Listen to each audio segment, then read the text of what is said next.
me devolver a tela. Tá, ok. Pessoal, eu peço desculpas, nós tivemos uma falha técnica.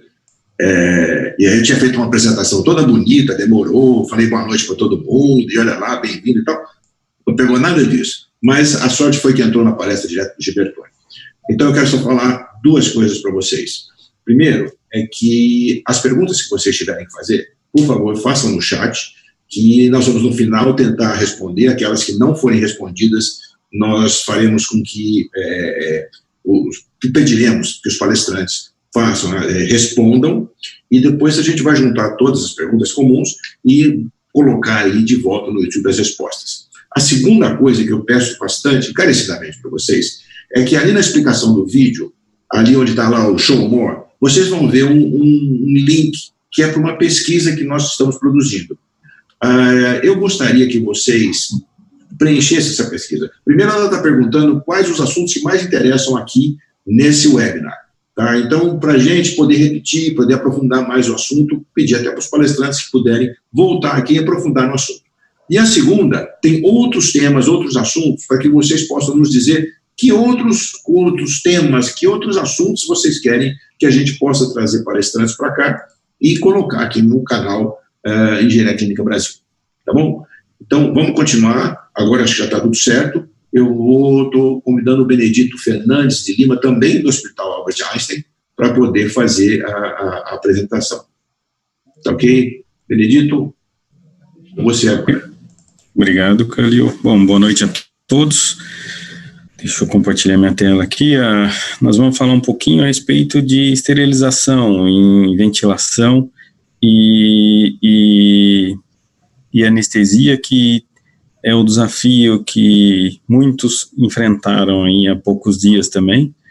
Então, deixa eu colocar minha apresentação aqui. Deixa eu colocar minha apresentação. Então, qual que é a ideia? O que a gente precisa entender quando se fala? Porque o grande desafio que nós estamos enfrentando, além da tecnologia, é principalmente como conter a proliferação do Covid. Então, surgiu várias dúvidas ao longo desse processo todo, porque tem algumas coisas que tem que ser levado em conta quando se fala de esterilização de anestesia, de ventiladores, e não só isso, também o grande desafio, talvez o maior desafio que nós estamos enfrentando é a falta de conhecimento do vírus, de algumas características essenciais do vírus, que ainda não é dominado pela ciência. Então, aí, por isso que surgem muitos desafios. Então, se a gente olhar, então, nas especificações de filtros, desses filtros EPA, que são considerados os filtros de alta eficiência para ventilação e anestesia, eles têm algumas características de manual, de especificação de produto. Então, a maioria deles, a gente vai encontrar lá 0,3 micron nominal de fluxo. 0,3 micron que ele consegue reter de partícula, a um fluxo até de 100 litros por minuto por aí. Então, aqui tá, normalmente ou ele é quadradinho assim, ou ele é redondinho esse filtro, vai logo sai na linha, no ramo inspiratório que vai para o paciente. Então, só que a dificuldade é que não há um consenso sobre o tamanho do COVID. Alguns dizem 0,2, outros dizem 0,6, então não há um consenso ainda a respeito disso. Alguns dizem que pode variar o tamanho também, então aí tem algumas questões que tem que ser considerada quando a gente fala do COVID. Então, para mim, para que eu consiga garantir que eu não vou ter contaminação cruzada de um paciente para outro, eu preciso, o que está sendo feito? Obviamente, colocando-se o filtro, normalmente eu coloco um filtro no ramo expiratório, mais um filtro na boca do paciente e mais um filtro no ramo exalatório, que é uma prática comum, porque eu tenho 3 barreiras, porque, segundo os fabricantes também, o filtro não é diretamente relacionado também simplesmente com o tamanho do vírus. Ele tem outras barreiras, outro mecanismo que aderem, que faz com que os micro-organismos se aderem também a ele. Então, eles conseguem garantir até 99,97%. Só que, como não há muita certeza, então começou-se aí falar de esterilização, de anestesia, de sistemas de anestesia, de sistemas também de ventiladores, tudo isso. Então, se eu for pensar em termos práticos, dificilmente a gente vai encontrar algum ventilador que você faça alguma esterilização do ramo expiratório, que também não faz sentido, porque é um ramo que eu só envio gases para o paciente, só vai voltar gás, só vai voltar algum tipo de contaminação pro ventilador se houver algum defeito interno. Só que esse defeito interno ele vai ser pego no autoteste do equipamento antes de ser colocado no paciente. Obviamente que a linha que é totalmente contaminada vai ser o ramo exalatório, esse não tem jeito, esse vai ser contaminado. Então, quando eu falo de independente de que tecnologia, ou se eu tenho filtro, se eu não tenho, alguns ventiladores até dá essa opção de eu conseguir esterilizar essas partes, essas peças do ramo exalatório. Não são todos. E alguns, ele te dá uma opção de pôr um filtro também no ramo exalatório aqui. Então, o que está sendo feito na prática está sendo evitado o uso de ventiladores com válvula exalatória, porque válvulas exalatórias tendem a espalhar mais no ar ambiente, na UTI, no leito de internação lá do paciente, tende a espalhar mais ali o vírus naquele ambiente. E a gente está falando também de locais que não tem, nem sempre atende a norma, de hospitais de campanha, que não tem aquelas características de fluxo laminar no ar-condicionado e uma série de outras. Então, aí isso deixa um pouquinho mais crítico ainda a situação com relação à proliferação. Então, o ideal é eu ter quartos com pressão negativa, ter sistemas que mantêm pressão negativa para me tentar conter o espalhamento do vírus, considerando que não há consenso aí com relação à garantia de filtros. Então, eu posso esterilizar os ramos exalatórios, não são todos os equipamentos. Sistemas, traqueias, intubação, isso é obrigatório, não tem jeito, precisa ser esterilizado ou descartável, a melhor prática possível para conseguir atender isso. E quando se fala de anestesia, o que é importante a gente entender é que a anestesia é um pouco diferente. Na anestesia eu tenho um circuito fechado que os gases exalatórios voltam para o paciente. Então, na anestesia, mesmo que eu coloque filtro, não coloco, existe um risco grande de ter contaminação cruzada entre paciente e outro. Então, aqui, normalmente, os subsistemas de equipamentos de anestesia, eles têm lá ele inteiro é esterilizado, só que eu não consigo garantir que o sistema está 100% esterilizado, porque há conexões, há amostras para transdutores de pressão, para algumas válvulas que não podem ser esterilizados. O que, na prática, a gente tem observado que é muito mais seguro quando se fala de anestesia, mesmo que eu possa usar eu usando também anestesia para ventilação ou para cirurgia, que hoje a gente está vendo no Brasil afora aí muitos locais que estão usando equipamentos de anestesia para fazer ventilação também, mas na prática o que é interessante é, no escape aqui, no sistema onde eu jogo esses gases para o ar, o ideal é estar ligado nesse copo, que é o chamado sistema antipoluição, e ligado à minha rede de vácuo. Então, ou seja, neste caso aqui, no caso de anestesia, eu usando com esse circuito, esse sistema antipoluição ligado a esse copo, aspirando no meu ponto de vácuo lá no meu hospital, aí o meu risco vai ser muito menor até do que no ventilador. Então, aqui, considerando que se eu for usar esse equipamento aqui só para pacientes COVID, então não vai ser um problema, contaminação cruzada. Então, nesse caso, se eu for usar, eu não vou ter espalhamento, porque eu vou estar ligado sempre na minha rede de vácuo. Então, o paciente vai estar respirando aqui, todo o excesso de gases, todo o retorno de gases, parte volta e parte vai para lá. A atenção só é para a calçodada. Quando for abrir a calçodada, evitar que... é importante a gente deixar uma aspiração aqui com alto fluxo nesse momento, abrir a calçodada, trocar ela, só que eu preciso tratar a calçodada como corrosiva e contaminante. Então, aí são duas características que já mudam, que também eu posso ter contaminação de COVID por aqui. Então, qual que é a melhor estratégia? Coloco um fluxo alto aqui na entrada, abro também um fluxo alto aqui de vácuo, aí todos os gases tendem a sair por aqui, troco rapidamente a calçodada se necessário. O ideal é sempre, antes de colocar em COVID, eu deixar ela redondinha para não precisar trocar a calçodada. E de preferência também, usar um fluxo mais alto possível, porque eu vou consumir menos calçodada também. Tá ok? Então é isso, pessoal. É isso que eu tinha para falar. Espero ter ajudado. Passo a palavra para o professor Calil. Ministro, muito obrigado pela apresentação. Nós vamos ter agora o próximo palestrante. Estou procurando meu vídeo aqui e ele não aparece. Assim, é o Zé Alberto, da Universidade Federal de Itajubá. Então, Zé Alberto, o palco é seu. Boa noite a todos. Eu vou estar compartilhando a minha tela. Nós vamos estar falando sobre insumos e acessórios utilizados na ventilação pulmonar. Isso foi um desafio que o Ministério da Saúde colocou para a gente, para estimar quais seriam os principais insumos e acessórios que seriam utilizados durante essa crise, especificamente da ventilação pulmonar. O carro podia chegar e depois não ter gasolina para ele funcionar. Então, foi um desafio grande, porque você trabalha com muitas incertezas, mas nós chegamos a resultados bem interessantes que eu vou estar apresentando aqui. Eu só vou aqui compartilhar minha tela.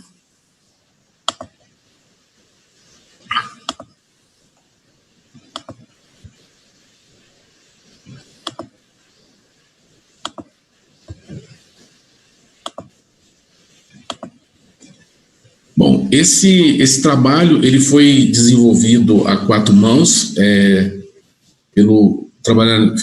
foi o engenheiro Adriano do Hospital de Clínicas de Itajubá, o Alexandre Hermine da Unicamp, a Flávia Leforte do Hospital Universitário da Universidade Federal da Grande Dourados, gerenciado pela Ebercer, e eu aqui na Universidade Federal de Itajubá.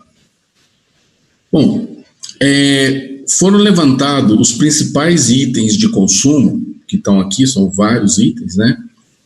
E a dificuldade é o que demanda esse consumo, qual que é o indicador, o direcionador de consumo. Então, por exemplo, a célula de oxigênio, a gente entendeu sendo, em média, 1 célula por ano. Bateria, 1 por ano. Então, vários insumos teriam um direcionamento por ano. Por exemplo, mangueira de ar, né, poderiam quebrar aqui, por exemplo, a cada 3 anos. Né? Então, foi um exercício de imaginar desses itens, né, o que se gastaria, né, o que demandaria o gasto daquele insumo.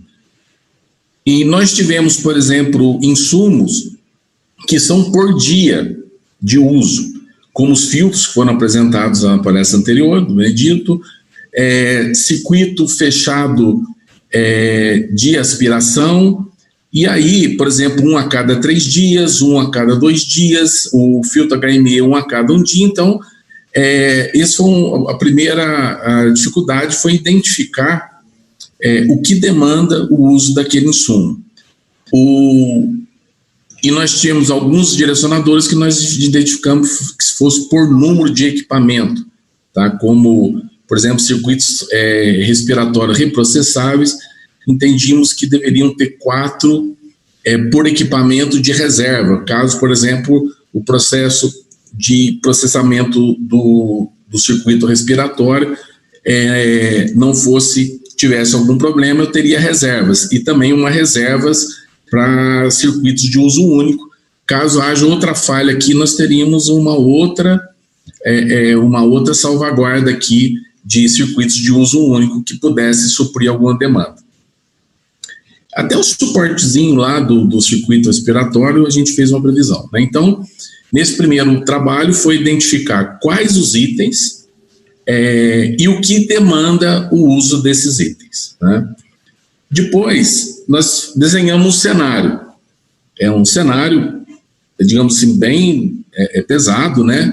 Onde eu teria 90 mil ventiladores, onde 20% deles estariam fora de combate, uma vez que você não consegue deixar, mais perfeito que ele esteja, tem a troca de um paciente para outro, tem uma manutenção, tem alguma coisa, algum alarme que soa que você tem que ir lá resolver, né? Então, a gente trouxe um cenário aí de 20%, ou seja, só 80% de taxa de utilização.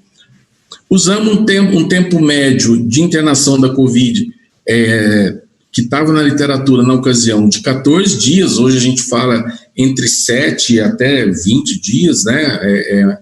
Isso daria um cenário aí, ventilando 154 mil pacientes por mês, né? Então, esse foi um cenário para o país, né?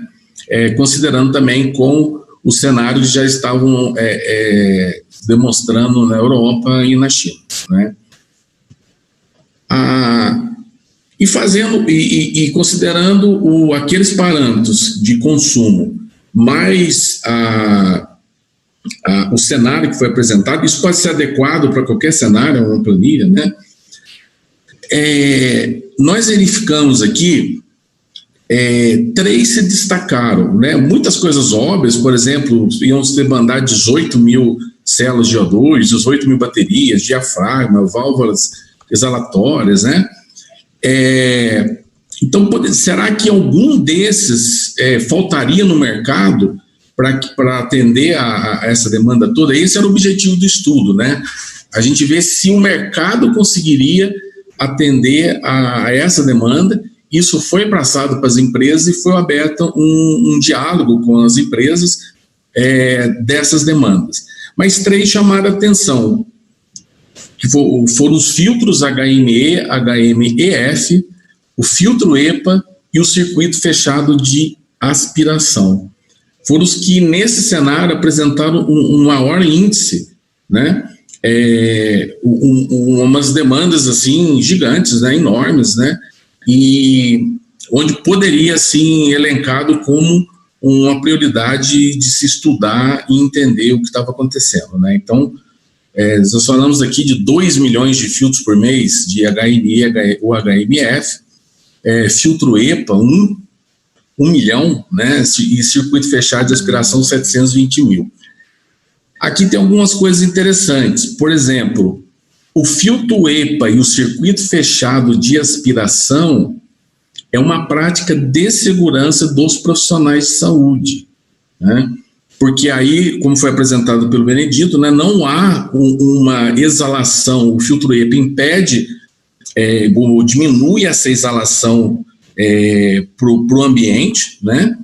E o circuito fechado de aspiração permite com que o profissional de saúde ele consiga fazer uma aspiração do paciente de forma segura, né? Então, esses são requisitos de segurança para proteger a equipe, né? E os filtros HME e HMF, eles são filtros de umidificação do circuito, né? E ele, então, já são da prática da assistência do paciente, né? Sendo que o EPA e o circuito fechado passa a ser muito importante para a proteção da equipe, que hoje nós estamos vendo a equipe, a quantidade grande de pessoas, né, do corpo de assistencial sendo contaminados e passando por problemas sérios, né? Bom, em relação aos filtros que chamou mais atenção, o protocolo publicado pela AMIB, Associação de Medicina Intensiva Brasileira, ele considera uma troca de HME e HMF de 1 por dia, e o EPA a cada 2 dias, o que bate com os manuais dos fabricantes, né? Então, esse parâmetro foi publicado recentemente pela AMIB para a troca de um filtro HME ou HMF a cada 24 horas e EPA a cada 48 horas. Mas ele faz um alerta que, considerando também a contingência, poderão não ter filtros. E aí considerar a possibilidade de aumentar o tempo de uso, nesse caso, sem garantia de efetividade. Então, é um conflito que pode ter, uma vez que você pode não conseguir comprar esses filtros. As universidades federais, lideradas pela Unifesp, nós estamos com uma grande compra de insumos para a Covid, e esses filtros estão lá, elas vão abrir, isso vai estar, as propostas vão estar chegando quinta-feira, e nós vamos ver o que vai acontecer nos preços e na capacidade de ofertar esses filtros. É uma pena que essa apresentação foi foi antes desse chamamento público, né, que a Unifesp está organizando, mas lá tem uma quantidade imensa de filtros que está sendo comprado e onde nós vamos ver o impacto disso nos preços e na disponibilidade do mercado em ofertar, tá certo? Já a Associação Brasileira de Fisioterapia Cardiorrespiratória e Fisioterapia em Terapia Intensiva, a Sobrafir, ela preconiza o intervalo dos filtros HME de 5 a 7 dias e preconiza o uso de filtro de barreira na extremidade distal, não falo periodicidade de troca, e o uso de sistema fechado de aspiração em todos os casos para a segurança dos profissionais. O objetivo aqui não é discutir protocolo, porque eu nem sou o profissional que vai fazer assistência ao paciente, então o objetivo não é discutir protocolos de uso de filtro, mas mostrar parâmetros que estão publicados e que podem ser usados nas práticas para cálculo do uso de filtros. O objetivo aqui não foi estabelecer protocolo, foi estabelecer, fazer cálculo da demanda de filtro, tá certo? Então, isso é muito importante a gente colocar aqui. Interessante, voltando aqui nesses produtos, um primeiro produto de um fabricante que começou a ter falta no mercado foi o sensor de fluxo. Né? Por questões de Tebra não dá problema, né? Mas aqui foi o primeiro que nós identificamos falta no mercado de um fabricante específico. E vamos ver agora se outros produtos também vão começar a faltar nos próximos dias. Né? Então, é interessante que o sensor de fluxo é que apresentou o primeiro a mostrar falta, isso de um fabricante específico, tá, pessoal? Não são de todos, não. Foi um fabricante que nós já identificamos que está faltando no mercado. Ele não consegue entregar. Tá certo? Muito obrigado. Era esse que a gente queria mostrar, esse exercício de estimar esses custos e identificar quais seriam aqueles insumos que realmente poderiam causar uma paralisação do serviço, né? E espero também, com a experiência de vocês, ver o que está acontecendo nos seus hospitais. Muito obrigado, boa noite. Zé Alberto, muito obrigado. A próxima apresentação será do Eduardo Jorge Valadares. Ele é da Universidade Estadual do Paraíba, mas atualmente ele está em San Diego, se escondendo do Trump lá por causa do Covid. Mas, Eduardo, teatro é seu agora. Paulo é seu. Boa noite a todos. Boa noite, professor Calil. Deixa eu fazer um compartilhamento da minha apresentação, bem rápida. Bom, o desafio é falar um pouco sobre os requisitos necessários à aquisição dos ventiladores pulmonares que vem sendo tanto demandados nesses últimos meses, tá? Eu vou passar um pouco sobre os critérios gerais sobre a aquisição desses equipamentos, mas principalmente vou dar um foco no turbilhonamento que está acontecendo no mercado em relação a esses equipamentos, em especial o mercado Brasil. Bom, isso aí seria um passo a passo muito básico em relação ao modus operandi natural da contratação de equipamentos médicos por um departamento ou um setor de engenharia clínica no hospital, né? Tudo começando na questão do planejamento da aquisição. E aí é o ponto-chave da nossa discussão, né? Como é que eu planejo essa aquisição num cenário onde os preços explodiram, né? A demanda explodiu, temos uma restrição muito grande em relação a partes, peças, acessórios e outros componentes necessários, não só a aquisição dos equipamentos, como também a manutenção dos equipamentos.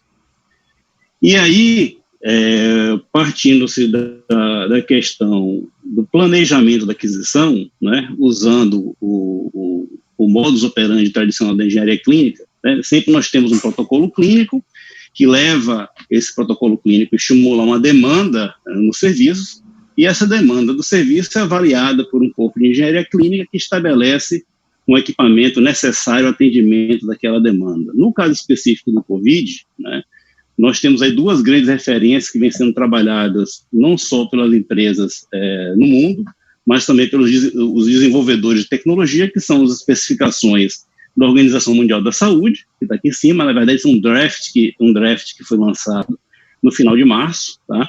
E tem a famosa especificação do NHS, que fez uma chamada, um edital, no qual ele especificou um equipamento adequado ao atendimento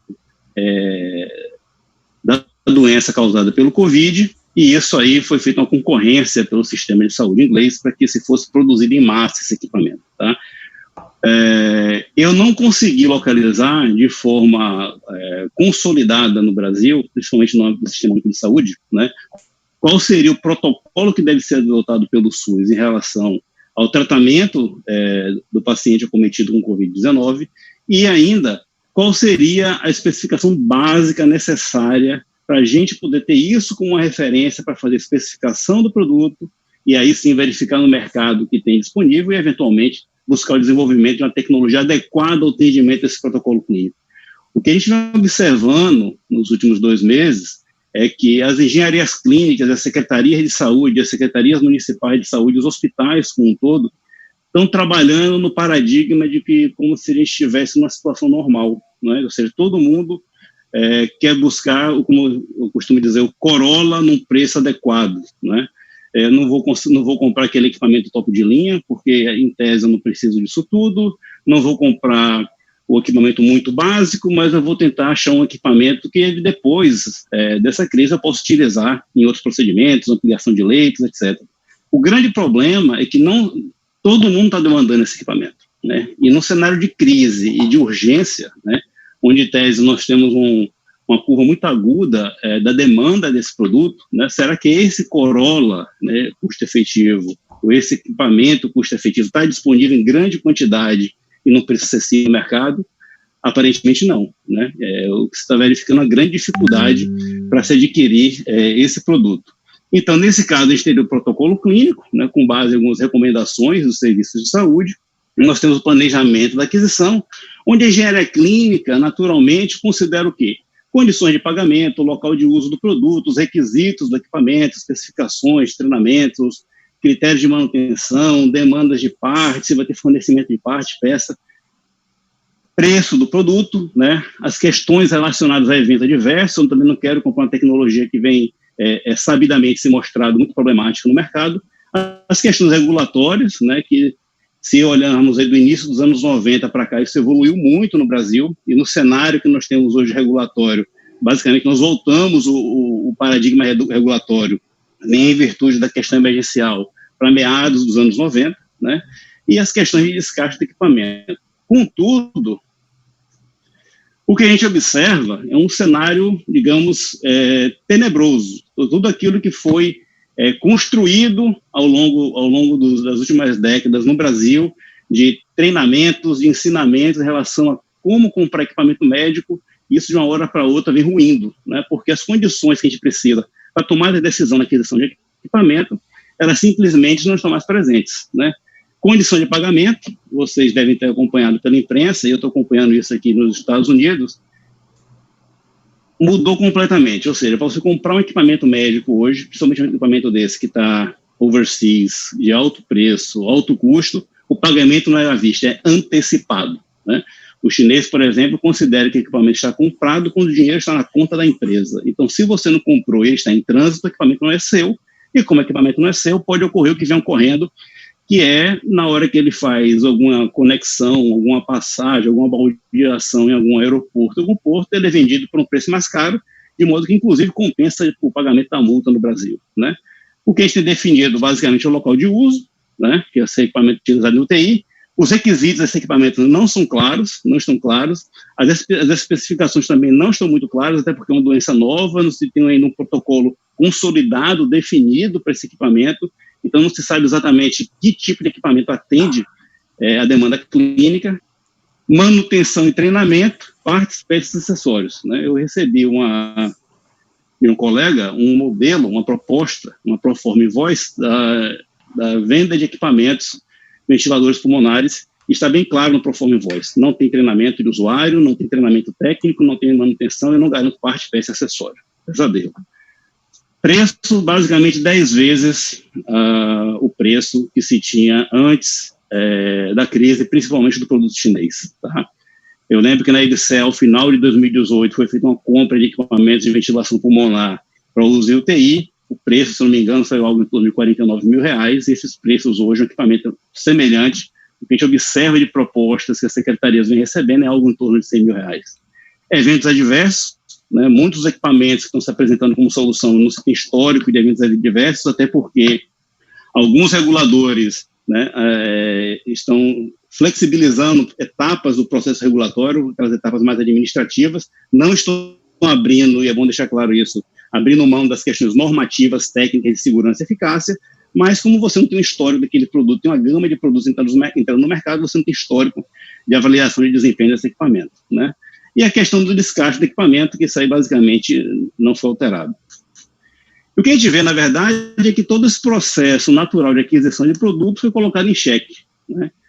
A gente vem comentando nos últimos anos que após essa crise, né, todo o modelo regulatório de medical device vai ser reavaliado ou vai ser reiterado de forma bastante efetiva em virtude dos resultados que a gente vai ter da inserção abrupta de várias tecnologias no mercado.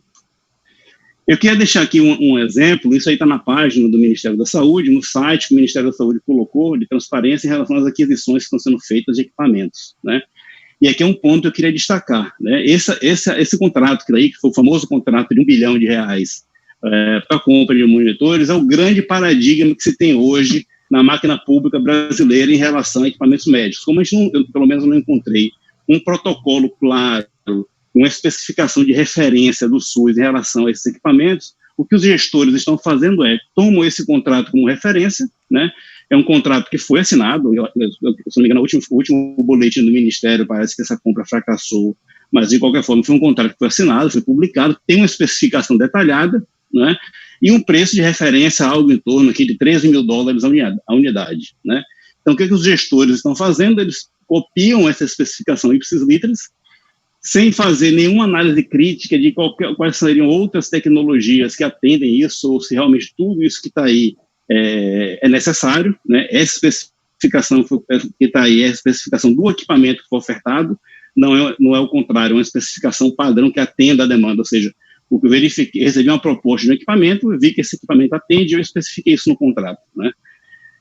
E de qualquer forma, os gestores estão procurando por esse equipamento, né? Então, o que a gente tem hoje, na verdade, como ações, né, aí nessa tentativa de suprir uma demanda de equipamentos médicos, tem algumas coisas que eu chamo de tentativas, né?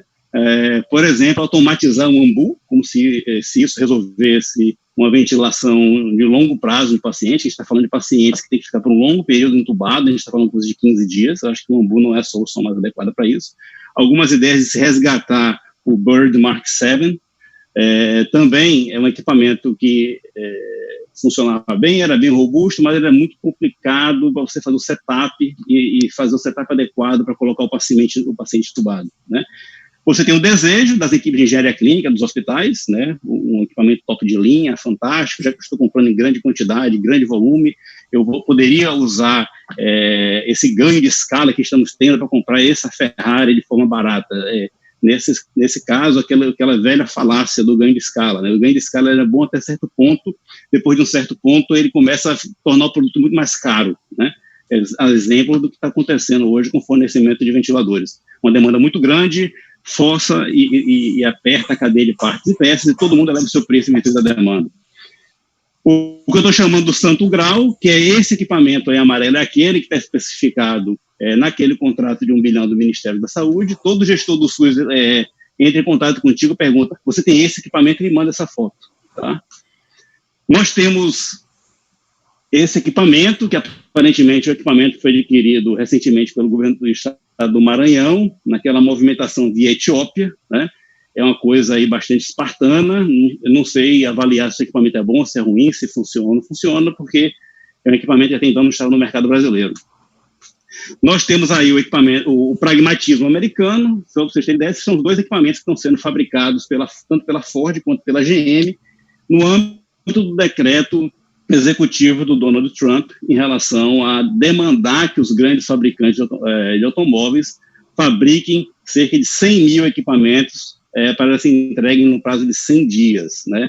Então, o pragmatismo americano está indo para um equipamento simples e bem direto em relação ao que se demanda de ventilador. E aquela dúvida do Brasil, né? O que nós precisamos? Isso não está claro, né? Novamente, está todo mundo demandando algo parecido com isso, né? Buscando isso, tendo isso como paradigma, não só porque aparentemente teve-se uma avaliação em relação a protocolo clínico, tá? Mas porque isso foi comprado, se foi tentado comprar isso, então isso virou uma referência. Eu estou vendo poucas equipes de engenharia clínica, pelo menos de forma direta, apoiando as secretarias e os gestores de saúde em relação ao que eu preciso de especificação básica, até eventualmente para deixar a equipe médica decidir, é isso aqui que eu preciso, tá? É isso mesmo que eu preciso, esse aqui tá bom, mas se esse não tiver, isso aqui me atende, como é que está esse cenário, tá? Aqui algumas notícias, né, compartilhando com vocês em relação às demandas de diversas tecnologias médicas, principalmente os ventiladores, tá? Eu queria falar uma coisa importante, eu estou acompanhando essa questão aqui nos Estados Unidos em relação à exportação de equipamentos, tá? Pelo menos nos sistemas das equivalentes da Receita Federal, da Alfândega Americana, não existe nenhuma restrição à exportação de ventiladores pulmonares, tem restrições em relação aos respiradores, as máscaras, principalmente as N95. O que está acontecendo com os ventiladores não é uma questão de restrição de comércio, e sim o seguinte: primeiro, pagamento antecipado. Quem consegue fazer pagamento antecipado, e o modelo público brasileiro não consegue fazer isso, tá? Sem que o gestor depois venha responder eventualmente alguma ação de improbidade administrativa.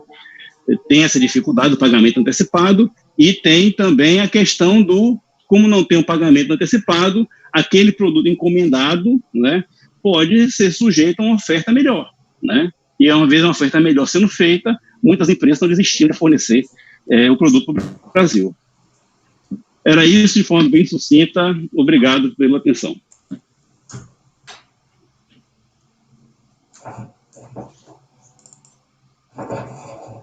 Bueno, obrigado. Obrigado pela palestra. Pessoal, as perguntas, nós estamos anotando todas elas. No final, se der tempo, como eu falei, se der tempo, a gente responde pergunta para alguns palestrantes. E se não der tempo, depois a gente coloca no chat aqui do YouTube para que vocês vejam as respostas, tá bom? Eduardo, você precisa me devolver o screen. Estou tentando fazer isso. Já está, Calil, já está. O Fernando consiga ajudar. Bom, você consegue aqui, Fernando? Vamos lá. Está com você, Calil. Tá bom. Desculpa aí, Fernando, não entendi. Está com você. Agora. Tá. O próximo palestrante vai ser o Rian. Ele trabalha no Unicamp, no CERN da Unicamp. E agora nós vamos ser transportados para um outro sistema, completamente diferente. Agora é hospital, montar essa parte de campanha, hospital de campanha. Então ele vai mostrar algumas coisas para vocês na palestra. Rian, a palestra é toda sua agora. Bom dia, quer dizer, boa noite, desculpa. A palestra sobre hospital de campanha. Deixa eu pôr aqui, compartilhar minha tela.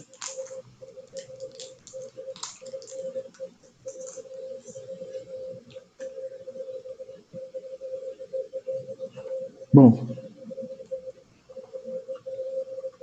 desculpa. Bom, eu sou engenheiro na Unicamp, trabalho lá desde 1991, sou também voluntário nos Expedicionários da Saúde, e foi lá que eu ganhei uma experiência em montagem de hospital de campanha. O objetivo dessa palestra é mostrar alguma coisa de hospital de campanha. Cada um tem a sua característica. Esses hospitais não existe para um hospital de campanha o certo, tem o mais adequado para a sua realidade, mais adequado para a situação que você precisa resolver, né? A experiência nossa nos Expedicionários da Saúde com hospitais de campanha, logo quando eu entrei nessa organização, nós estava se iniciando, tinha uma crise no Haiti em 2010, com problemas com o terremoto que aconteceu lá e muitos problemas ortopédicos. Em Porto Príncipe a gente tinha muitas organizações não governamentais trabalhando, não tinha espaço, então a gente decidiu ir para o interior do país e atender num hospital canadense lá. Temos também, a gente tem experiência de 44 expedições para a Amazônia, muitas delas, algumas feitas em barco, algumas feitas em pequenos hospitais, mas a maioria delas feitas em barracas. E a gente foi desenvolvendo a capacidade de adaptar essa barraca para a realidade na Amazônia. Hoje a gente está com pronto atendimento para Covid-19 atendendo no HC da Unicamp. Por enquanto a gente está com gestão voluntária, depois a gente vai passar essa gestão para a Unicamp, né? E estamos com um projeto de construção de hospital de campanha de 36 leitos. Esse hospital ele vai ser gerido pela prefeitura e ele chega a ele tem um projeto de expansão até 108 leitos. Aqui um exemplo no Haiti, nós utilizamos um hospital canadense de otorrino. Esse hospital ele tinha uma série de problemas, questões de infraestrutura do país também era uma característica, né? Se vocês observarem, tem uma série de não conformidades que eu tenho para vender do Peixe, que ainda não tinha engenheiro clínico nessa organização, e a infraestrutura do país estava um caos, realmente. Partindo agora para a Amazônia, a gente atende na Amazônia em barracas, a gente faz cirurgias, pequenas cirurgias, como cataratas, hérnias, e essa é a nossa segunda versão de barraca, foi quando entrei nessa ONG. Aqui a gente já tem uma barraca um pouco mais bem dimensionada, temos duas salas cirúrgicas para cirurgia geral, uma mesa para cirurgia oftálmica, onde a gente faz as cataratas. Aqui, na visão maior, dá para ver duas barracas, uma delas é um ambulatório de oftalmologia, e a outra é um centro cirúrgico com uma central de esterilização acoplada nele. As instalações ao redor são casa de professores, a gente utiliza igrejas, escolas, na frente a gente tem a escola, como pontos de apoio, como lugares para fazer atendimento ambulatorial. Agora passando um pouquinho para o nosso pronto atendimento na Unicamp. Esse pronto atendimento nós montamos com barraca de evento, né, como muitos lugares estão fazendo. Isso não é um hospital de campanha, muita gente chama de hospital de campanha, mas o hospital de campanha ele é um pouco mais amplo do que só um local de atendimento, um local de triagem. E a gente tem 8 consultórios, e no detalhe da foto tem uma especificidade que a gente tentou fazer para esse pronto atendimento, é um local para fazer intubação. Se chegar um paciente muito grave, que você precisa intubar num tempo muito rápido, você tem um local separado onde tem menos spray, menos aerosóis durante esse procedimento de intubação, que é uma característica da Covid-19. Dá para ver que o chão é asfalto, aí foi feito no estacionamento do hospital. Bom, esse é o hospital que a gente projetou, foi baseado em várias empresas, a gente depende de doações, várias empresas foram parceiras e montaram essa parte do hospital. Esse hospital tem 18 leitos, né? Ele é uma barraca indoor, diferente do que a gente está acostumado, que são barracas outdoor, e ele está dentro do ginásio da Unicamp. A Unicamp nos cedeu espaço para a gente poder montar e fazer os testes nessa estrutura, né? Dá para ver que na parte de cima tem uma série de dutos. Esses dutos são conectados a essas bombas aqui fora, e todas essas bombas vão mandar o ar de dentro dos leitos para fora do ginásio, com esse ar sendo tratado. Isso aqui é para ter uma ideia de como vai ser dentro. A próxima barraca vai ser menor, porque o espaço disponível que quem vai gerir o hospital é menor, então a gente vai fazer com 12 leitos, esse lugar tem 18 leitos, 2 postos de enfermagem, que são esses 2 espaços que tem aqui à direita e à esquerda, E no detalhe, a gente tem um módulo que a gente está usando como painel de gases, né? Ar, oxigênio, ar comprimido, vácuo, oxigênio. O oxigênio tem duas fontes, que é uma bateria de cilindros e criogênico, e as tensões aqui as tomadas para energia elétrica. A energia elétrica ela vai ter um gerador de backup e utiliza a energia da rede. Um suporte para monitor, e esse círculo aqui é a aspiração do ar da sala. É por aqui que a gente vai fazer uma troca de pelo menos 12 vezes por hora de todo o ar da sala, para reduzir a carga viral. Não é um fluxo laminar, mas dentro da solução que a gente tinha de custo disponível, de recurso disponível e custo, a gente optou por essa solução. E, por final, eu queria discutir a questão das características desse hospital, né? A gente optou por quartos isolados, né, e com pressão negativa. Alguns hospitais de campanha que já foram montados não têm pressão negativa, alguns é só ar-condicionado, mas realmente eu não vejo como uma resposta única para isso. A gente tenta fazer da melhor forma possível dentro dos recursos disponíveis, né, que nem sempre a gente já tinha questões sérias na saúde, agora a gente precisa arrumar mais dinheiro, arrumar mais recurso para poder atender um a mais. Então isso tem onerado o sistema de saúde, então por isso vai depender de cada realidade. E a pergunta para cada hospital de campanha, qual que é o objetivo desse hospital de campanha? Nós estamos fazendo um lugar que é para semicrítico. Então a gente vai atender os pacientes, fazer oxigenoterapia sem entubar. Quando entubar, esse paciente passa a ser crítico. Então a gente precisa de um buffer, a gente precisa de equipamentos para que esse buffer, para que esse paciente seja entubado, e a gente precisa ter uma cadeia logística em que eu garanto a transferência desse paciente para um atendimento de um nível maior, que seria ir para um hospital já estabelecido. A gente tem o projeto que a prefeitura vai gerir esse hospital, vai ficar do lado do hospital municipal, né?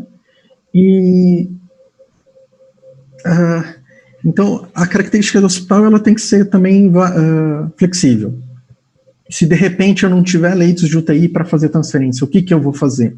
São perguntas que a gente precisa fazer e precisa ficar constantemente elaborando o plano B, né? E dentro desse hospital, o hospital não é só infraestrutura, ele precisa de uma cadeia logística, ele precisa de uma ambulância, ele precisa de suprimentos entrando, ele precisa de central de material para limpeza do material, a equipe clínica precisa de local de descanso, copa, vestiário, né? Como que eu vou alimentar esses pacientes, de onde vai vir a comida. Então é uma série de coisas que não é só a caixa escrito é meu hospital de campanha, é uma série de coisas e série de custos que eles têm que ser agregados, né? E vem ressaltar a nota técnica da Anvisa, número 69, que ela fala de duas coisas que eu achei importante, que essa nota técnica que é orientativa, fala cadeia logística e recursos humanos. Então, são duas coisas que a gente precisa reforçar para esse hospital. E a pergunta é, toda vez que você for dar uma solução, o que é seguro e não é perene? Né? A pergunta é o seguinte, porque eu preciso fazer uma infraestrutura que eu não consigo muitas vezes atender RDC 50, mas eu preciso fazer porque é temporário, porque eu só tenho esse recurso. Então, a pergunta é, como que aliar a segurança ao tempo de uso desse material, ao tempo de uso desses equipamentos, ao tempo de uso dessa rede de gases, de fazer da forma mais segura possível.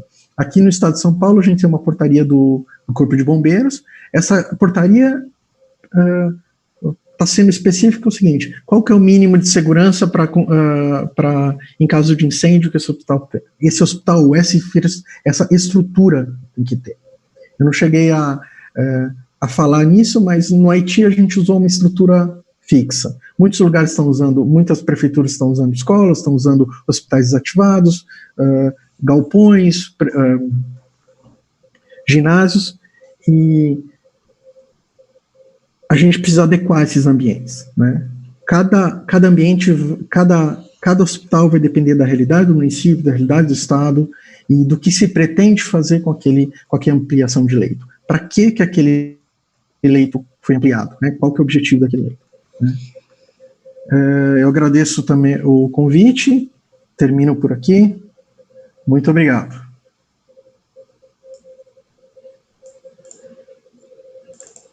Ian, muito obrigado.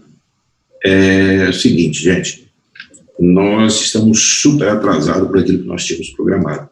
Os palestrantes não respeitaram os 8 minutos, nenhum deles. Né? Então, porque as pessoas vão se empolgando, vão falando, é difícil você controlar o tempo. Você vai colocando os slides, você fala, não, eu vou tranquilo, mas não vai. E aí nós batemos um tempo. Bom, nós temos ainda mais 3 palestrantes. Tem o Marcelo Marciano, do Hospital Moinhos de Ventos, o Marcelo Antunes, da SQR Consult, e o Renato.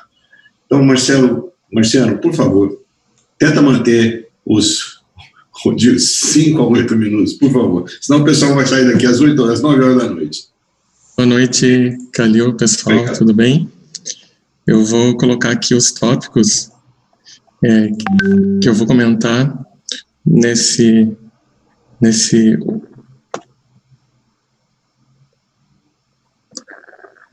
webinário. Aqui, está para vocês aí? Sim, tá certo. Ok, tá bom. Então, boa noite. Meu nome é Marcelo Marciano, trabalho no Hospital Moinhos de Vento como coordenador de Engenharia Clínica Hospitalar. O Hospital Moinhos de Vento fica em Porto Alegre, e um hospital de 500 leitos, de 100 mil metros quadrados construídos. É um hospital afiliado a John Hopkins, e são 55 leitos que nós temos dedicados ativos para UTI.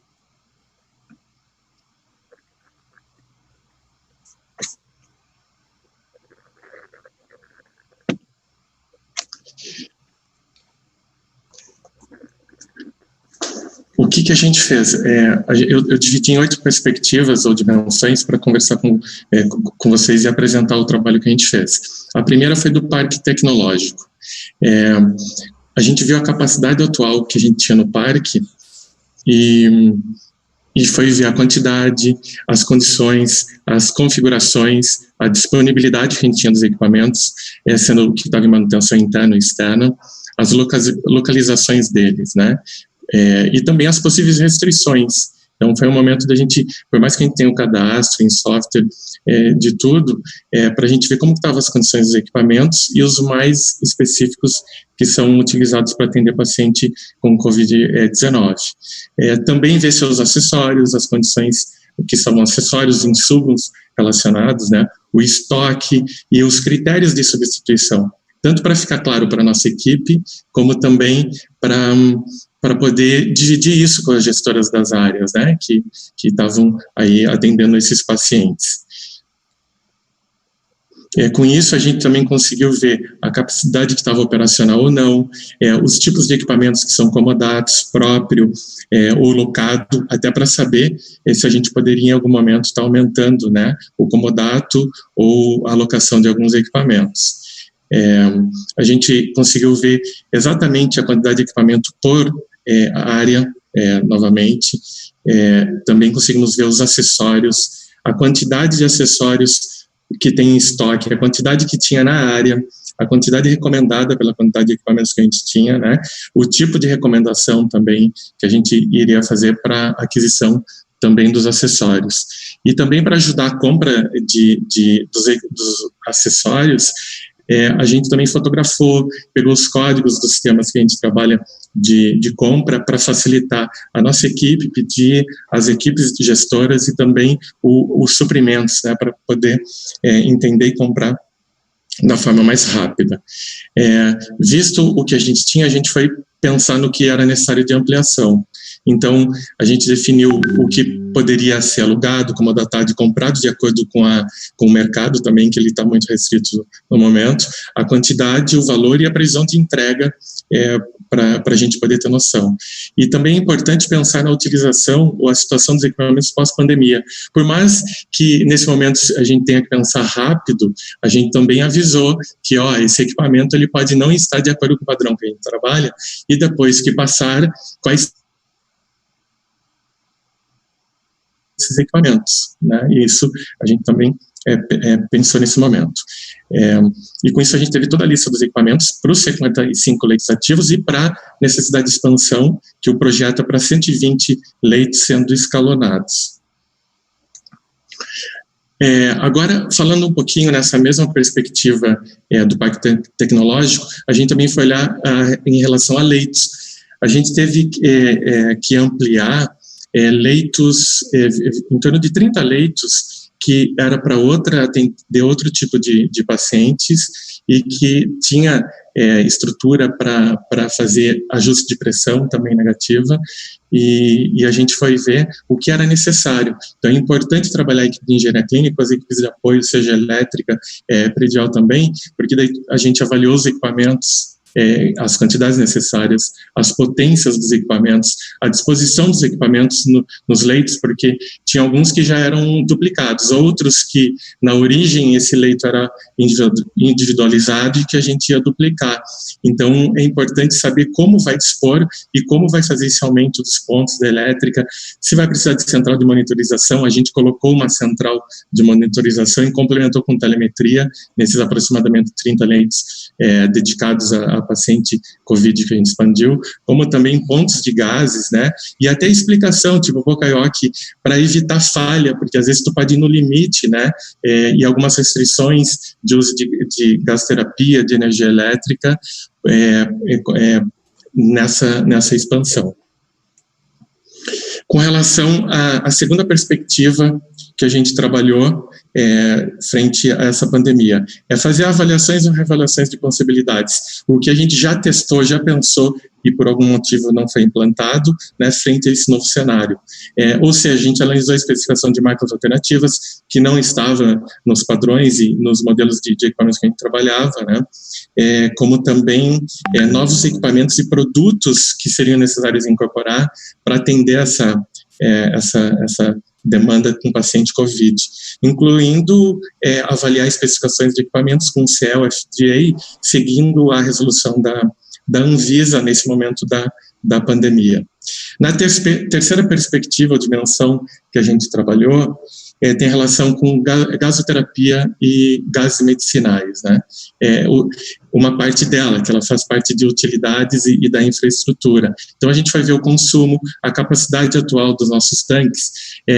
Para quem não tem total conhecimento, os tanques têm vaporizadores, então tem a vazão, a produção desses vaporizadores, que é transformar o oxigênio líquido em gasoso, os reguladores de pressão, que ajustam a pressão para a rede hospitalar, e também nós temos alas que a gente tem outros reguladores de pressão em segundo e terceiro estágio, que a gente vai vendo se tinha alguma restrição de vazão. Para ver também se era necessário expansão, também fizemos monitoramento de telemetria com frequências de recargas para começar a ver se com essa pandemia e atendimento dos pacientes no perfil atual teria alguma variação. Dentro dessa perspectiva também de utilidades e infraestrutura, a importância da energia elétrica, né? Porque a gente começou a aumentar, adaptar leitos, aumentar circuitos. Então, esse trabalho em conjunto com a área de engenharia elétrica, como também a parte predial, porque a gente foi ver se é necessário novos pontos de água, se os equipamentos requerem água, não só para aumento dos leitos, mas também para um laboratório de biologia molecular que a gente acabou em fazer agora, final da semana de implantação. Então, é importante ver todas essas utilidades. E também a parte predial, às vezes a gente precisa compartimentar ambientes, ter barreiras, ajustes de layouts, fluxo, né, devido ao atendimento, desde de emergência e também em áreas de terapia intensiva. Estrutura de TI também muito importante nessa infraestrutura, porque a gente colocou centrais de monitoramento novas, então como que está a rede, os pontos, né, os racks, é um trabalho importante também de fazer em conjunto. A outra perspectiva que a gente trabalhou foi de fornecedores e prestadores de serviço. Então, como que estão a capacidade de atendimento desses prestadores? Está normal, parcial? Porque a gente precisa, né, o tempo de deixar os equipamentos totalmente operantes. O regime de operação, como está o estoque desses fornecedores, tanto Brasil, local, e o RH deles, né, se eles estão trabalhando em algum regime diferenciado. Na quinta perspectiva, a gente trabalhando nas interações de apoio ao controle de infecção e métodos de descontaminação, tanto em relação aos equipamentos, para a gente ver como está a capacidade, os status dos equipamentos, se precisa também algum tipo de processamento diferente, controle de qualidade de processo, como também dos acessórios que estão sendo, tanto os atuais devido a esse novo vírus, ou que se tem algum tipo de tratamento diferente, como os novos que estão sendo incorporados também devido a essa pandemia.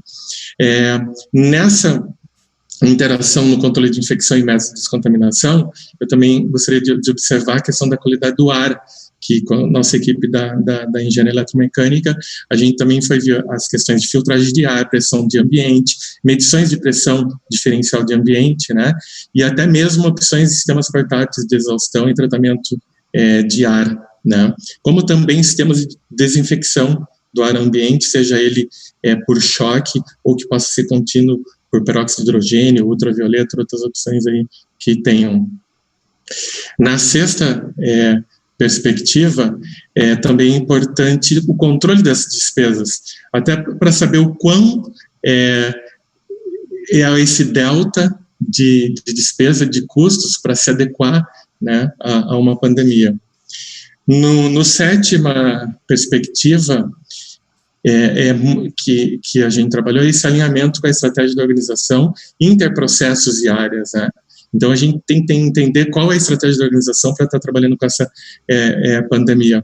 O alinhamento com a direção, o comitê de enfrentamento da Covid também, 19, é importante, né, esses comitês estarem pensando em curto, médio e longo prazo, mesmo que sejam com equipes diferentes, porque tem equipe que está na ponta, ela está pensando no momento atual, vendo a curva que está acontecendo, e essa tem um delay. Mas equipes de back office, é interessante estar trabalhando com todos os tipos de onda e de contaminação da população para saber se chegar a um extremo, o quão a gente vai poder crescer para estar atendendo todo esse aumento. O alinhamento com processos primários, alinhamento com outros processos de apoio também é importante, como suprimentos, TI comentado, né, e essa importância do trabalho sincronizado, né. E na oitava perspectiva, a mais importante, né, a gente depende, assim, das pessoas para estar trabalhando, a gente revisou o plano de trabalho, a modelagem de atuação, se continuar atendendo da mesma forma que a gente tem divisão por áreas ou por tipos de tecnologias, né, e atuação.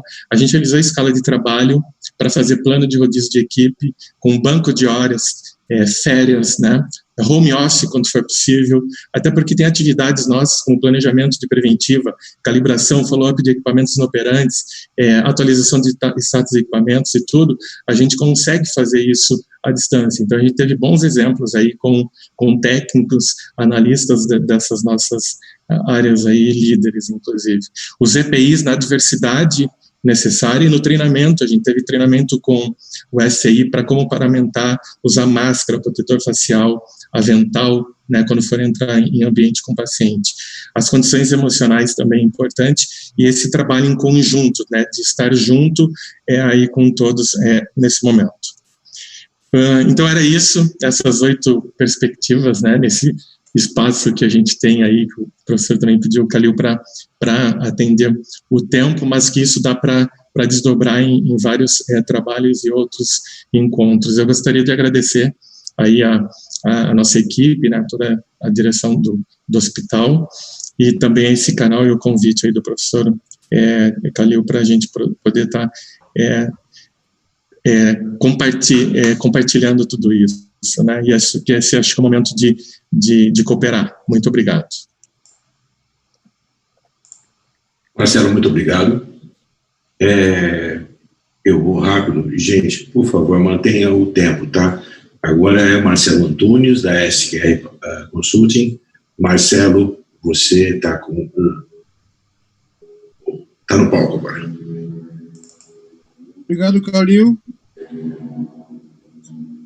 Está entrando aqui, está travado no seu agora. Sei lá. Obrigado, Calil. Marcelo Antunes, então, vou compartilhar aqui a tela. Vou falar rapidamente sobre os aspectos regulatórios do caso de ventiladores pulmonares. Os regulamentos atuais, já criados há bastante tempo, né, aprimorados há bastante tempo, eles funcionam muito bem para as situações comuns, né? Infelizmente, eles não funcionam para situações de emergência. Eu costumo falar no momento que a gente está em estado de guerra, né? Então, eles não funcionam muito bem porque eles pressupõem algumas coisas que nesse estado a gente não consegue atender. A maior parte dos reguladores do mundo hoje está criando regulamentos emergenciais que são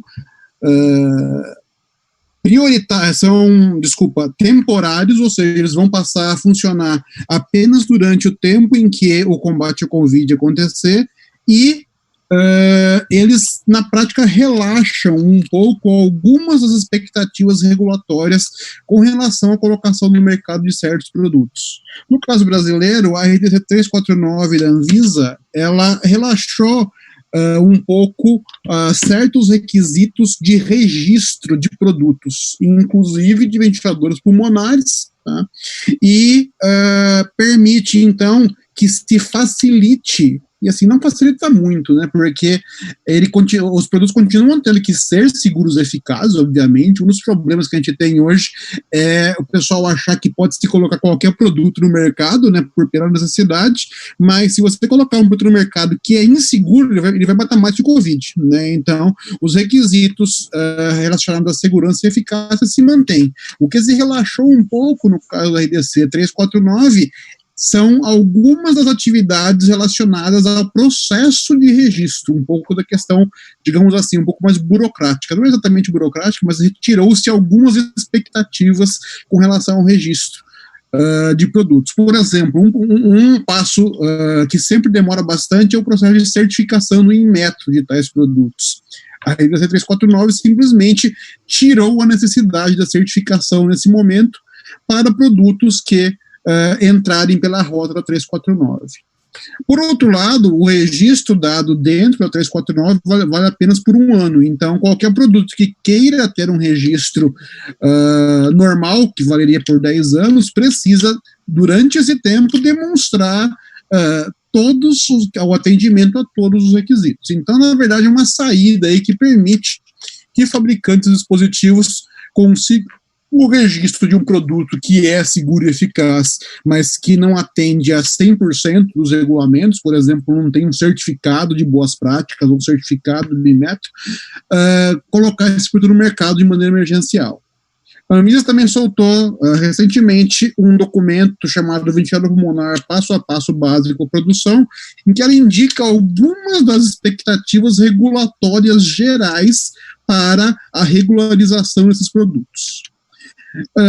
E a RDC 356, embora ela não foque em ventiladores pulmonares especificamente, ela se aplica no geral para produtos prioritários, que incluem ventiladores pulmonares, os artigos 9 e 10 dela flexibilizam um pouco a compra de tais produtos e a doação de tais produtos. Particularmente porque no Brasil o governo ele acabou, eu vou usar o termo que não é exatamente o certo, mas é fácil de entender, ele acabou sequestrando a produção de todos os fabricantes em nível nacional. Essas regulamentações e diversas outras que são aplicáveis a dispositivos médicos do ponto de vista emergencial e também a outros produtos regulados pela Anvisa podem ser vistas nesse link que é o portal anvisa.gov.br/coronavírus/regulamentos. Além dessa iniciativa da Anvisa, a ABNT também liberou uma lista de 32 normas gratuitas para contribuir no combate ao Covid. Eu não coloquei aqui o link, mas se você procurar na internet ABNT e Covid, vai ser o primeiro link que vai aparecer no Google. Tá? Essas normas, elas são normas que definem certos requisitos de segurança para certos tipos de produtos prioritários.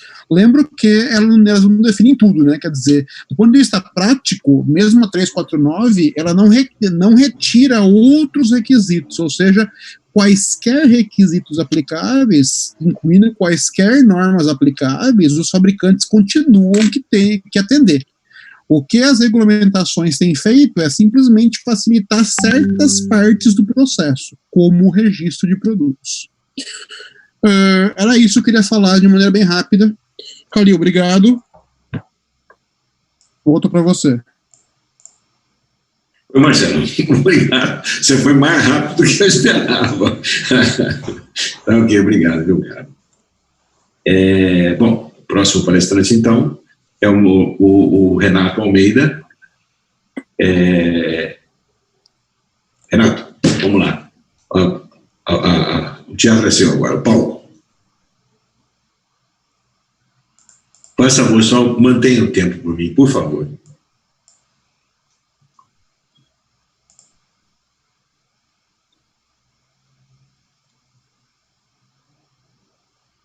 Renato? Oi, Renato, tá por aí? Está colocando os slides, pelo que eu estou entendendo. Renato, está ouvindo? Acho que você não está no mute, não? Abriu agora. Pronto. Perfeito. Foi. Abriu? Vocês estão me vendo agora? Sim, perfeito. Ok. Bom, vamos lá. Olá, pessoal. Meu nome é Renato Almeida e nós falamos bastante sobre ventilador pulmonar e agora o meu tema é um pouquinho diferente. Eu vou falar sobre você, gestor. Deixa eu colocar aqui no modo slide. Bom, vamos lá. O tema da minha conversa aqui hoje é o papel do gestor da engenharia clínica em momentos de crise. Eu vou abordar aqui 2 pontos. Primeiro ponto, ser referência da sua equipe. E segundo ponto, contribuir com o seu hospital.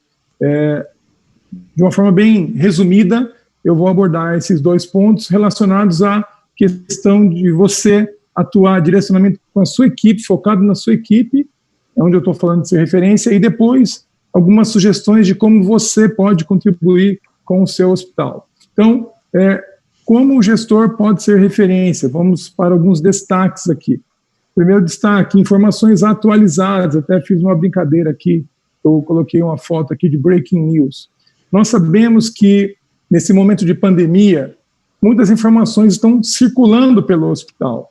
E a preocupação que nós vemos, gestores, será que estão circulando fake news também no seu setor? É importante que você, gestor, leve as informações para a sua equipe. Não permita com que outras pessoas estejam levando informação. Mostre para a sua equipe que você está sincronizado, que você está atuando, conversando com outros gestores, participando de decisões no hospital e sempre informando a sua equipe. Isso é importante, isso passa credibilidade e mostra que você está inteirado, você está participando, você sabe o que está acontecendo no hospital. Um outro destaque aqui ser referência significa ser realista. Fiz uma brincadeira aqui com a foto de um rapaz com óculos de realidade virtual. Você precisa ser uma pessoa extremamente fria e calculista nesse momento de crise. É importante que você não seja nem muito pessimista e nem muito realista, porque isso pode passar uma certa falsidade para a sua equipe. É importante que você leve os fatos que estão realmente acontecendo. Né? Então, isso é algo, assim, muito importante. mostre para a sua equipe que você está fazendo um planejamento não só a curto prazo, pensando na crise, mas também a médio prazo, pensando na pós-crise, mostrando que você é um gestor que tem uma visão sistêmica. Então, essa questão de ser realista e mostrar que você está pensando a curto e médio prazo. Isso é extremamente importante. Isso passa credibilidade, né, para a sua equipe. E aqui, por último, em relação a essa primeira parte, ser referência significa pensar na sua saúde mental e também, principalmente, na saúde mental da sua equipe. Tem um consultor americano chamado Ken Blanchard, que ele falou em um livro, o livro chama Liderança de Alto Nível. E ele fala uma frase que é bastante interessante, eu quero compartilhar e discutir ela aqui. Não há nada mais desigual do que tratar igualmente pessoas que não são iguais. Essa frase também é muito usada no meio jurídico. Você deve considerar que as pessoas pensam de forma diferente. E isso é importante por quê? Porque possivelmente algumas pessoas estão extremamente desesperadas e outras pessoas não estão dando a devida importância para isso. Agora, quem que é a sua prioridade? São as pessoas que estão excessivamente com medo. Você precisa estar próximo dessas pessoas, conversando com essas pessoas. Leva, se for o caso, para o pessoal da psicologia, traz isso, né, para uma questão mais técnica, se você achar que isso é necessário. Mas não deixa de lado a sua equipe. Valoriza isso. Mostra, na verdade, não é só a questão de mostrar a preocupação, é realmente trabalhar isso, porque nesse momento algumas pessoas podem estar realmente desesperadas. Isso vai comprometer o trabalho da sua equipe, isso vai comprometer a sua gestão. E aí, já indo para a segunda parte, falando sobre a contribuição do gestor. Então, eu trouxe aqui algumas dicas, alguns destaques em relação ao gestor, a você, gestor, contribuindo com o seu hospital. Então, o primeiro destaque aqui é análise de dados, então, e aí entre parênteses dashboards. Você, engenheiro, você, tecnólogo, você, técnico que está assistindo agora esse vídeo, você certamente tem facilidade de mexer com números, mexer com dados, com planilhas. E a minha dica é, se coloque à disposição para o hospital para analisar dados. É importante que os dados sejam circulados de uma forma correta. Você tem muita informação, você de repente pode contribuir gerando dashboards, né, que são painéis de indicadores, você pode ajudar usando uma planilha em Excel, compilando esses dados, você pode pegar uma ferramenta de mercado, como o Power BI ou o Tableau, que são ferramentas que facilitam, né, a visualização de dados. Então, contribua com o hospital, analisando, se colocando à disposição para ajudar na análise, na divulgação das informações que circulam pelo hospital. Um outro destaque aqui sobre ferramentas da manutenção.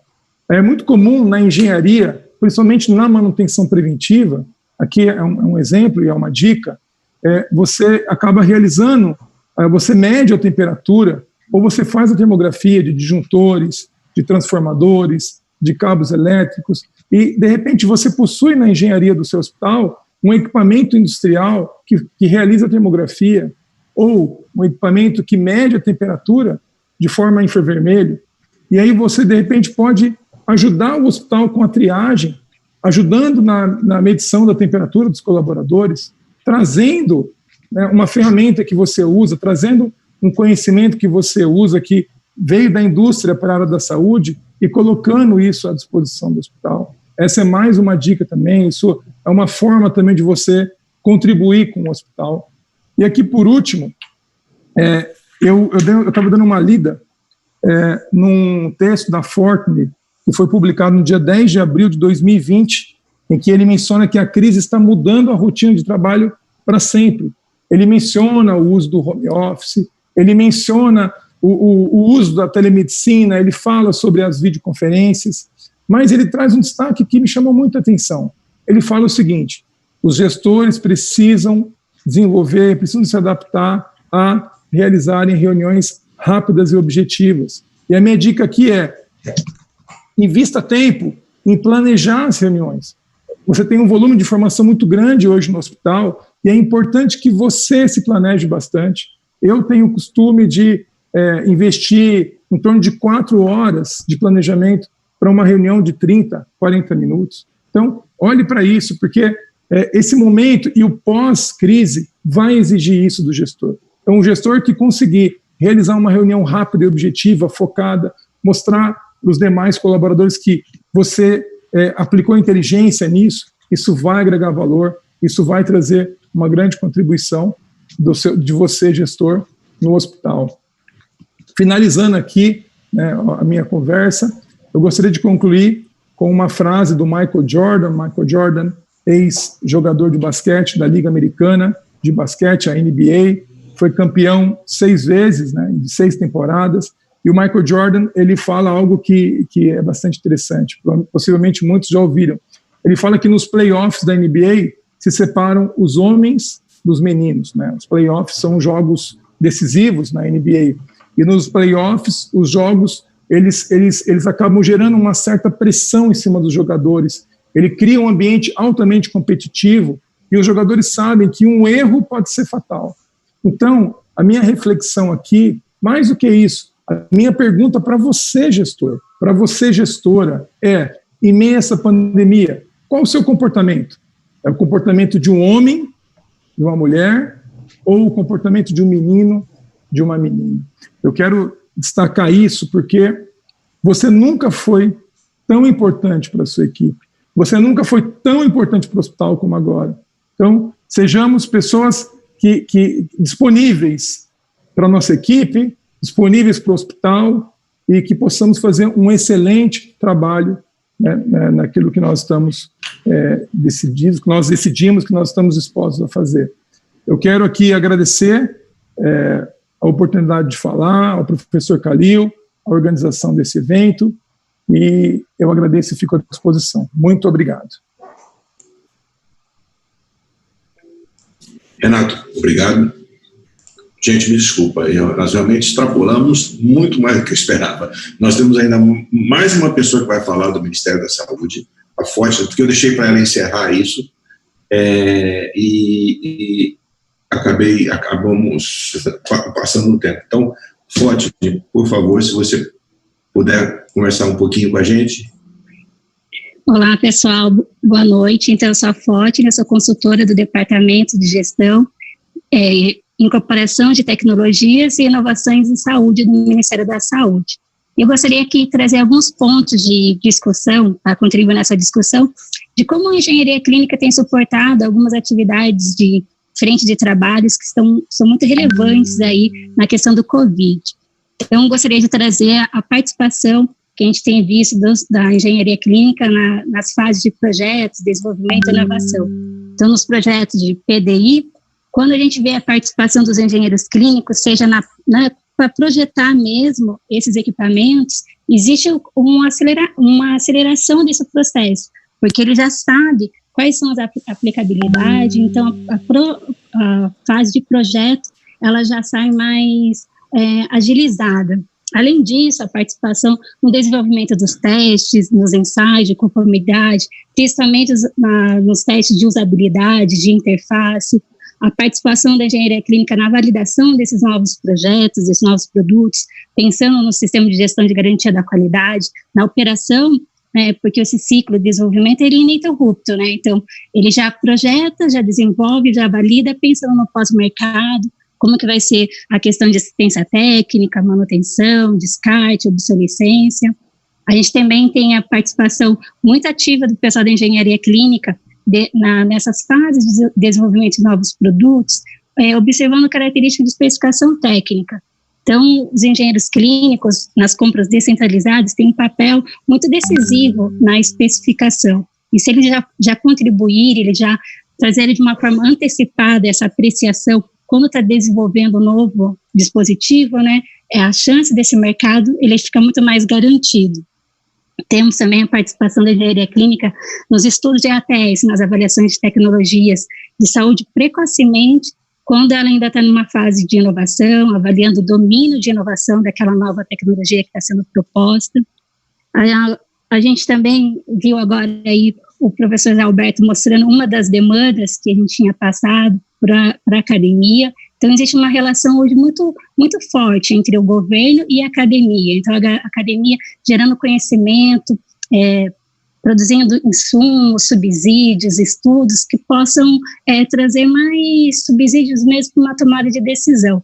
Então, a gente teve aí vários estudos que foram realizados pelo pessoal da engenharia clínica, essa questão dos consumos, os insumos necessários para o ventilador.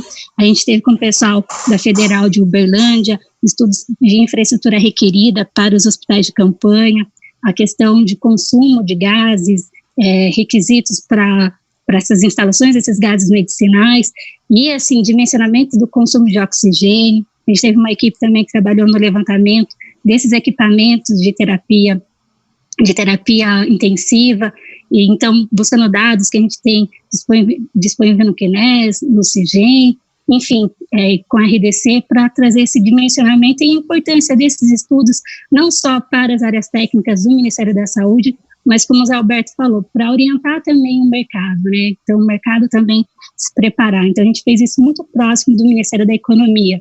Então, além do Ministério da Saúde, a gente tem participado em frentes de trabalho, no caso de projeto de desenvolvimento e inovação com MCTIC. Então, a engenharia clínica tem suportado atividades que não só são do Ministério da Saúde, mas de uma forma interministerial. A gente também teve estudo da ECMO. Então, assim, quando que a gente usa a ECMO, né, na caso do Covid? E esse estudo, por exemplo, foi um dos estudos que está na nossa diretrizes diagnóstico e terapia, terapêutico, que foi publicado agora 17 de abril para os casos de coronavírus, né? Então, lá tem uma relação dessas tecnologias, do uso dessas tecnologias nessa diretriz. A gente teve muita contribuição também para as especificações técnicas e descritivas de nomenclatura comum do Mercosul. Então, a gente trabalha também com o Ministério das Relações Exteriores e a CAMEX sobre alterações tarifárias, restrições de exportação, e aí a gente teve muito subsídio da equipe de engenharia clínica nesse dimensionamento desses equipamentos e especificações técnicas nesses insumos que sejam mais críticos, né? A gente tem uma outra frente de trabalho também muito grande com o Ministério da Economia, com o setor empresarial, o setor industrial, que foi a escalada produtiva dos nossos produtores de ventiladores pulmonares, que produziam centenas durante um mês, e aí eles têm um desafio de produzir milhares, né? Então, passar de centenas para milhares, e aí muito importante a participação para verificar quais são esses componentes críticos, fazer o dimensionamento desses componentes críticos, onde seriam nossos maiores gargalos e como a gente poderia superar esses gargalos. A gente também tem uma frente com o Ministério da Economia, com a Rede Senai de Inovação e com as montadoras. Também está envolvida a Confederação Brasileira das Misericórdias, Santas Casas de Misericórdias. Apoiando também, a gente tem o CONAS, a Anvisa, que participa e contribui muito, principalmente na área de tecnovigilância, o sistema CONFEA, CREA, na questão da manutenção dos ventiladores pulmonares, né? Então, a gente tem um trabalho envolvendo aí mais de 40 instituições, a gente tem um grupo muito grande, a IBSER também tem colaborado muito com a gente, e aí a gente tem hoje mais de 44 pontos de manutenção em 19 estados brasileiros, e aí uma metodologia para esse processo de manutenção, calibração, enfim, triagem, transporte, manuseio, uma metodologia que foi amplamente discutida, foi validada, e a gente já está conseguindo bons resultados nessa área também de manutenção. De uma maneira geral, hoje acho que a gente tem essa participação da engenharia clínica, não só para o Ministério da Saúde, mas em diversas outras frentes que a gente está trabalhando, com outros ministérios e com as agências, seja a BDI, seja também a Anvisa. E aí eu gostaria de dizer, então, que é muito satisfatório quando a gente tem um corpo de engenheiro clínico disposto a contribuir para a gestão e também na operação, né? Porque quem está na ponta, quem sabe exatamente o que está acontecendo, é o pessoal que está mesmo nos hospitais. Então, esse feedback, essa troca tem sido muito fundamental e de grande relevância. Gostaria de agradecer aí o convite e ficar à disposição para as discussões.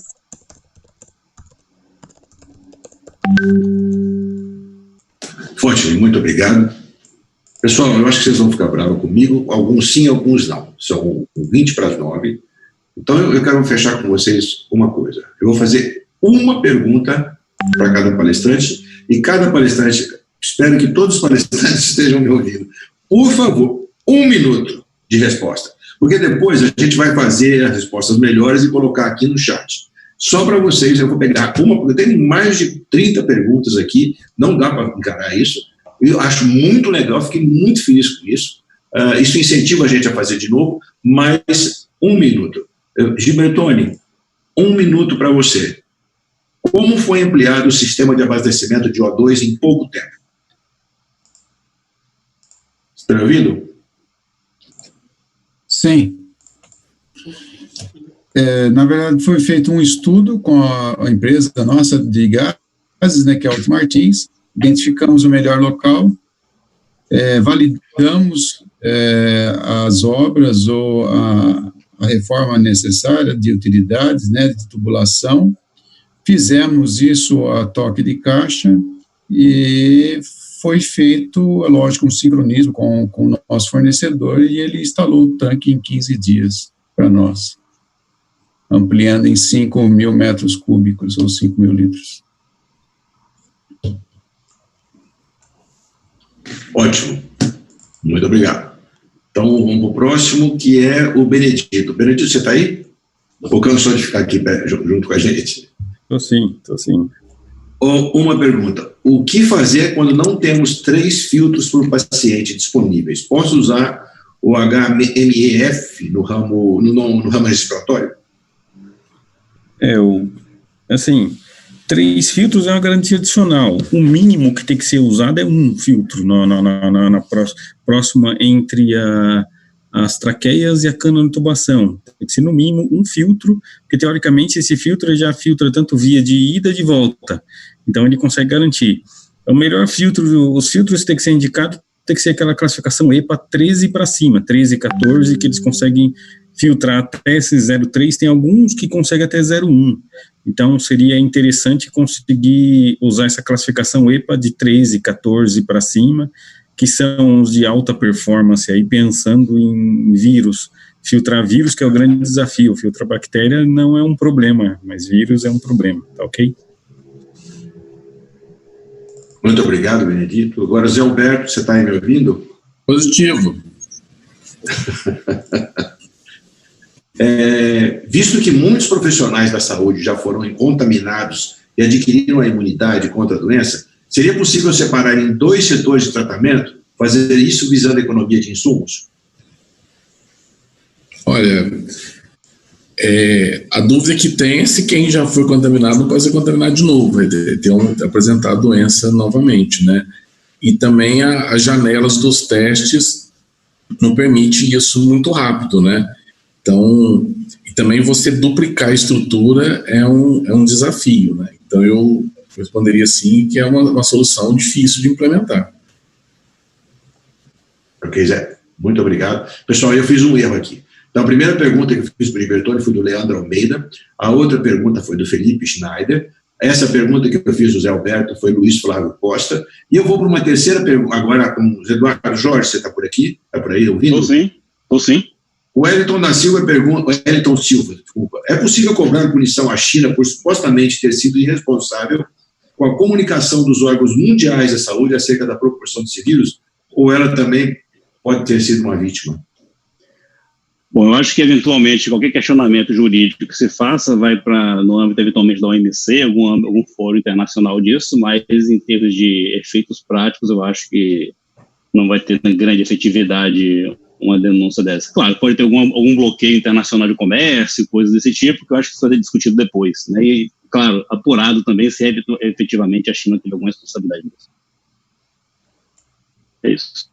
Ótimo, obrigado. Ian, você está aí? Pois não? Ian, pergunta de Gutenberg e Veloso. Que plástico vocês estão usando para cobrir os aparelhos para evitar infecção por Covid? A gente não tá cobrindo os aparelhos com nenhum plástico. A gente só faz a limpeza deles conforme as determinações da CCH do hospital. Ok. Marcelo Marciano, está por aí? Sim, estou Estou aqui, do Jorge Pereira. Qual foi sua percepção da capacidade dos fabricantes e representantes nacionais e multinacionais com relação às capacidades de fornecimento de peças e serviços? Eu vou falar pelo que eles nos passaram, né? Os quais a gente definiu alguns prestadores que a gente mais tem esses equipamentos que ajudam, que são destinados ao atendimento ao paciente com Covid, e todos eles responderam que estariam com as equipes, né, prontas, e que tinham os estoques de acordo com o histórico de manutenção que eles tinham aí, tanto aqui no Sul quanto no Brasil. Os 5 maiores fornecedores nossos de equipamentos médicos.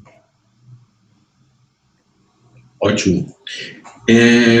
Eu não tenho nenhuma pergunta para o Marcelo Antunes, porque, coitado, ele tentou me ajudar e ele que acabou, de certa forma, sendo prejudicado, porque ele fez tão rápido que as pessoas, pelo menos a Débora, tem mais gente aqui atrás, pessoal, tentando trabalhar e acertar as coisas, compilar as questões. Então, eu vou para o Marcelo, para o Renato também não teve perguntas. Então, pelo menos a Débora não conseguiu. E, por fim, para a Fótine, da Alison Gibin. Existem muitos fornecedores. Fótine, você está aí? Desculpa, eu não nem perguntei. Estou sim, Calil. Existem muitos fornecedores vendendo filtros HAMF, dizendo que os mesmos podem ser utilizados no lugar do EPA. Essa informação procede? Olha, a gente não é como comprador desses consumíveis, então eu não saberia te dizer, porque geralmente são os serviços que acabam comprando e o Ministério, ele reembolsa o procedimento que é realizado.